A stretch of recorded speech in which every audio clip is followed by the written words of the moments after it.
Dear 10th standard CBSE students, நான் உங்கள் metro Karunakaran. Exercise number 8.1ல sum number 5 secant theta ஓட value கொடுத்துட்டு calculate the other trigonometric ratios. நம்மகிட்ட மொத்தம் எத்தனை trigonometric ratios இருக்குன்னு திருப்பி ரீகால் பண்ணிக்கிட்டே இருக்கிறேன் நான். sin theta is the first hero, அடுத்தது cos theta ஒரு second hero, tan theta மூணாவது ஹீரோ. இந்த மூணு ஹீரோஸ் தான் ஃபர்ஸ்ட் இருப்பாங்க ட்ரிக்னோமெட்ரியில். இவங்களுக்கு அப்படியே வில்லன்ஸ் மூணு பேர் இருப்பானுங்க. சைனுடைய வில்லன் வந்து கொசிக்கன் தீட்டா. காஸ் தீட்டாவுடைய வில்லன் வந்து சீக்கன் தீட்டா. டேன் தீட்டாவுடைய வில்லன் வந்து காட் தீட்டா. மூணு ஹீரோஸ், மூணு வில்லன்ஸ். நம்ம கிட்ட கொடுத்துக்கிறது சீக்கன் தீட்டா. சீக்கன் தீட்டா இஸ் ஈக்குவல் டு 13/12 அப்படின்னு சொல்லிட்டு நம்ம கையில் கொடுத்துருக்காங்க. இப்போ சீக்கன் தீட்டா அது இருக்குது. இவனுடைய ஃபார்முலா என்ன அதை நம்ம ரீகால் பண்ணி ஆகணும்.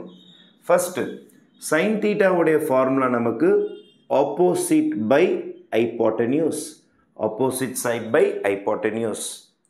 காஸ் தீட்டாவோட formula adjacent side by hypotenuse. அப்போது இங்கே ஆப்போசிட் பை ஹைப்போட்டென்யூஸ் வரும், இங்கே அட்ஜசன்ட் பை ஹைப்போட்டென்யூஸ் வரும். டேன் தீட்டாவில் இவனுடைய நியூமரேட்டரும் வந்துடும் ஆப்போசிட் பை அட்ஜசன்ட். மூணு ஃபார்முலா நம்ம படிச்சுட்டா போதும். மூணு ஃபார்முலா அப்படியே தலைகீழ போட்டுக்கலாம். அப்போது ரெசிப்ரோக்கல் தான் இந்த மூணு பேருமே, ஏன்னா ஆப்போசிட். இப்போ நம்மக்கிட்ட கொடுத்துக்கிறது சீக்கன் தீட்டா. பாருங்கள், காஸ் தீட்டாவோடைய ஆப்போசிட் தான் சீக்கன் தீட்டா.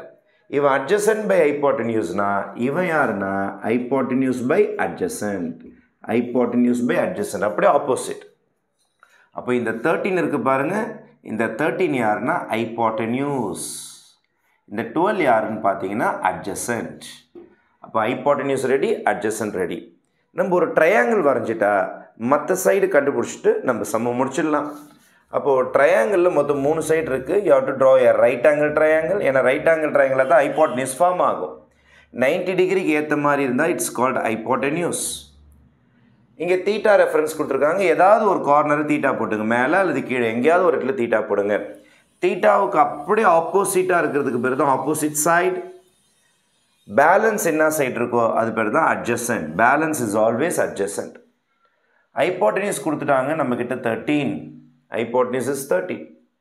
அட்ஜசன்ட் கொடுத்துட்டாங்க, அட்ஜசன்ட் இஸ் 12. நம்மக்கிட்ட ஆப்போசிட் கொடுக்கல. We have to find the opposite side. Opposite கண்டுபிடிச்சா தான் எல்லாமே நம்ம கம்ப்ளீட் பண்ண முடியும். அப்போ ஆப்போசிட் சைடு எப்படி சார் கண்டுபிடிக்கிறது? உங்களுக்கு பித்தாகரஸ் தியரம் நல்லாவே தெரியும். AC square is equal to AB square plus BC square. அப்போது இந்த ஃபார்முலா யூஸ் பண்ணுறேன், பித்தாகரஸ் தியரம் ஃபார்முலா யூஸ் பண்ணுறேன். AB square this side plus this side plus BC square is equal to hypotenuse square is equal to AC square. இதுதான் best formula. AB square plus BC square is equal to AC square. நமக்கு தேவை AB தான் தேவை, அதனால் AB மட்டும் இந்த பக்கம் இருக்கட்டும். இப்போ AB square is equal to AC square minus BC square. AC தான் ஹைப்போட்டென்யூஸ் தான் பெருசாக இருப்பான், அதனால் மைனஸ் சின்ன side BC square. AB is equal to square root of, square இந்த பக்கம் வந்துச்சுன்னா ஸ்கொயர் ரூட் ஆகிடும், AC square minus BC square. அப்போ நம்ம டயக்ராமில் பாருங்கள், AC எவ்வளோன்னு சொல்லிட்டு AC is 13 square minus 12 square. அப்போ இது ரெண்டுமே ஸ்மால் சைட்ஸ் தான். இதுதான் எப்போதுமே பிக்கஸ்ட் சைடாக இருக்கும். எப்போதுமே ஸ்மால் சைட் கண்டுபிடிக்கணும்னா பிக்கர் நம்பர்லேருந்து ஸ்மாலர் நம்பரை நீங்கள் மைனஸ் பண்ண வேண்டும். அப்போ இதுதான் biggest number 13 square minus 12 square. 13 ஸ்கொயர்னா 169, 13 இன்ட்டு 13. 12 இன்ட்டு 12 போட்டிங்கன்னா 144. அப்போ இதை மைனஸ் பண்ணிங்கன்னா யூ வில் பி கெட்டிங் 25. 25ஓட root value is 5. Positive value தான் எடுத்துக்கணும், பிகாஸ் எல்லாமே லென்த் ஆஃப் த சைட்ஸ். அதனால் ஆப்போசிட் சைடு 5 கிடச்சிருக்கு. We have found the value of opposite side.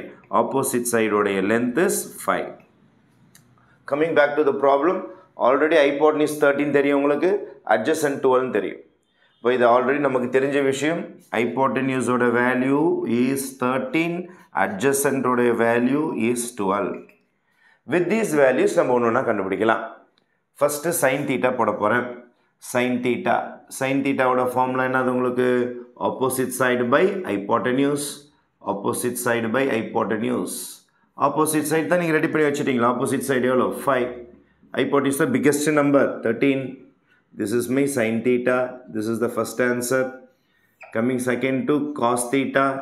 Cos theta oda formula adjacent by hypotenuse. Adjacent side by hypotenuse. Adjacent side oda answer ipoda just now we have found adjacent is 12. 12 by 13. அதுக்கு அடுத்தது cos theta முடிஞ்சிருச்சு. அடுத்தது tan theta. Tan theta is equal to opposite by adjacent. Opposite by adjacent. Opposite oda value 5. Adjacent oda value 13. Sorry 13 கிடையாது 12. Adjacent சின்னதாக தான் வரும். Hypotenuse தான் biggest. அப்போ 12. Opposite by adjacent. Tan முடிஞ்சிருச்சு. Cosecant கிட்ட போகிறேன் அடுத்தது. Cosecant theta. Cosecant theta is the reciprocal of sin theta. Cosecantum sin அப்படியே opposite. அப்படியே ஹீரோவா அவன் வில்லன். அப்படியே எதிரி. Opposite na opposite by hypotenuse can be written as hypotenuse by opposite. இதுக்கு அப்படியே reciprocal எழுதணும். அப்போ cosecant theta is hypotenuse by opposite side. இது வரைக்கும் பாருங்க ஆன்சர். ஆப்போசிட் இது அப்படியே reciprocal. அப்போ hypotenuse 13 வந்துடும். Opposite is 5. அப்படியே reciprocal. Coming to secant theta. Secant theta already questionலே இருக்குது. இருந்தாலும் ஒரு வாட்டி எழுதிருங்க. 6ஐயும் அப்படி லைனாக எழுதிட்டே வந்துருங்க. secant theta ஆன்சர்லேயே இருக்குது உங்களுக்கு. 13 by 12 ஃபார்முலா எழுதி போட்டாலும் போடலாம். ஒன்றும் பிரச்சனை கிடையாது. அதுக்கடுத்தது கடைசியாக cot theta. tan theta உடைய reciprocal அப்படியே ஆப்போசிட். அப்போ adjacent by opposite. Adjacent by opposite. Adjacent side by opposite side. Adjacent side by opposite side. What is your adjacent value? 12. Adjacent side by opposite side. Opposite side is 5. அப்போ tan உடைய அப்படியே reciprocal இருக்குது. 5 by 12 இது 12 by 5. These are our 6 values for this problem. அவங்க கேட்டிருக்கிறது find all the trigonometric ratios, calculate all the trigonometric ratios. எல்லா trigonometric ratios 6 values நம்ம எழுதியாச்சு. This is a very beautiful sum. நீங்கள் right angle triangle வரைஞ்சிட்டாலே the sum will be complete. Thank you.